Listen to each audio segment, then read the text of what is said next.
Radyo ve televizyonun olmadığı dönemlerde farklı bir eğlence sektörü vardı. P.T. Barnum gibi girişimciler dünyanın farklı yerlerinden bulup getirdikleri garip insanları sirklerde halkın karşısına çıkarıyordu. 10. The Hilton kardeşler. Bu yapışık ikizler ortak kan ve sinir bağına sahiptiler. Yani acıyı aynı anda hissedebiliyorlardı. Fakir bir ailenin çocukları olarak dünyaya gelen ikizler köle olarak satılmışlardı ve sirklerde dans edip şarkı söylüyorlardı. Sonunda bir avukat geldi ve onları sirkten kurtardı. Daha sonra 1932 yapımı Franks adlı filmde oynadılar ve $5000 kazandılar. 9. Borneo'nun vahşi adamları. Bu ikizler zihinsel özürlü cücelerdi. İkizler 26 yaşındayken Lyman Warner tarafından annelerinden satın alındı ve sirk hayatına başladılar. Akrobasi ve dans gösterileri yapan ikizler neredeyse 50 yıl çalıştılar. 8. Kukla Kadın.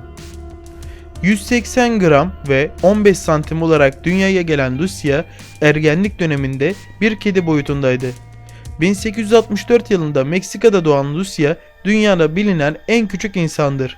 12 yaşında Amerika'ya gelmiştir ve saatte $20 kazanacağı sirk gösterilerine başlamıştır. 26 yaşında bir kar fırtınasında hayatını kaybetmiştir. 7. Texas Devi Jack Early. Akromedelik büyüklük adlı bir hastalığı bulunan Early kısaca dev olarak anılıyordu. Wright Brothers, Burnham ve Bali gibi ünlü sirk sahipleriyle çalıştı. Ayrıca Jack and the Beanstalk adlı filmde oynadı. Kendi gibi birçok insanın aksine tüm hayatını sirklerde geçirmemişti. Bir şarap şirketinde satış danışmanı olarak çalıştı. Daha sonra heykel, resim ve şiirde ilgi duyan Early, 1950 yılında Long Shadow isimli bir kitap yazdı. 6. Bossu. Victor Hugo'nun Notre Dame'ın kamburu karakteri tamamen hayal ürünü değildi. İngiliz bir araştırmacı Victor Hugo'nun sıklıkla gittiği bir katedralde çalışan kambur bir taş ustasından etkilenmiş olabileceğini yazdı. Le Bossu lakaplı bu usta Victor Hugo'nun bu önemli eserine ilham vermiş kişi olabilir. 5. Katır yüzlü kadın. Yüzünde ciddi bir deformasyonla dünyaya gelen bu kadın dünyanın en çirkin kadını olarak da zamanında ün yapmıştı. Fiziksel görünümünün aksine oldukça sevecen bir insan olan McDaniels ile evlenmiştir. 4. Jojo, köpek yüzlü çocuk. Bu köpek suratlı çocuğun babası da kendisi gibi aşırı kıllıydı.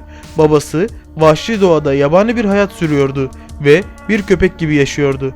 O da babası gibi insanlardan çok köpeğe benziyor, havlıyor ve hırlıyordu.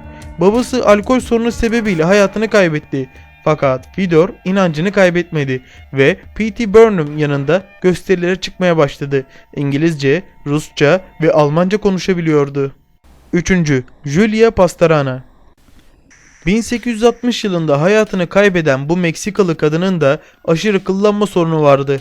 Ayrıca diş sayısı normale göre fazla, kulakları ve burnu çok büyüktü. Bu özelliğiyle bir gorili andırıyordu. Kocası Taylor Land aynı zamanda Julia'yı gösteri dünyasına hazırlayan kişiydi. Bir çocukları oldu fakat 3 gün sonra hayatını kaybetti. Julia da 5 gün sonra hayatını kaybetti. Her ikisinde bedenleri mumyalandı. 2. Simoz Metz.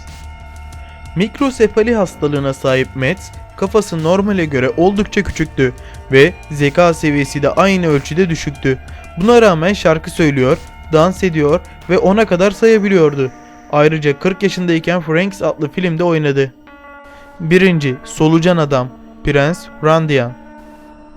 P.T. Barnum'un gösteri dünyasına kazandırdığı Randian sadece kafa ve gövdesinden oluşuyordu. Yalnızca ağzını kullanarak sigarasını yakabiliyordu. Karısı ve çocukları olan Randian da Franks filminde oynamıştır.